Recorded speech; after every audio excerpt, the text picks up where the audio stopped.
Алла субханала тағала Құран кәрімде мұнафиқтерді жамандаған кезде, мұнафиқтердің кемшіліктерін айтқан кезде, олардың кемшіліктерінің бірі «Вәлә язкурун Аллаха илля қалила». Олар Алла тағаланы өте аз естеріне алады, Алла тағаланы аз зікір етеді деді. Алла тағаланы аз зікір етеді. Ондай болатын болса, адам сол мұнафиқтердің қатарында болып қалмау үшін, мұнафиқтық, екі жүзділік сипатынан, дертінен айығу үшін, құтылу үшін әрдайым Алла тағаланың зікірінде болуы керек. Құранда қазір айтып кеткенде, намаз оқып болсаң да, намаз оқып болдың ба, бірден тұрып қашып кетпестен отырды, Алла тағаланы зікір ет. Үйіңнің есігін ашып жатсың ба, үйден шығып жатсың ба, Алла тағаланы зікір ет. Үйге кіріп жатсың ба, үйге кірер кездегі айтылатын дұғаны айт.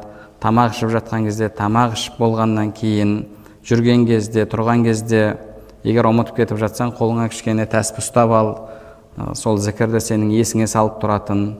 Егер ол болмаса, көңілің бөлініп, ұмытып кететін болсаң, яғни адам әрдайым Алла тағаланың зікірінде болуға көмектесетін әрбір амалды жасауы керек. Әрбір амалды жасауы керек. Егер Алланы аз зікір ететіндерден болсаң, онда ол мұнафиқтердің сипаты болып табылады. Алла субханала тағала Құран кәрімде тағы да «Вазкур раббака фи нафсика тадарруа ва хифа ва дунал жахри минал қаул».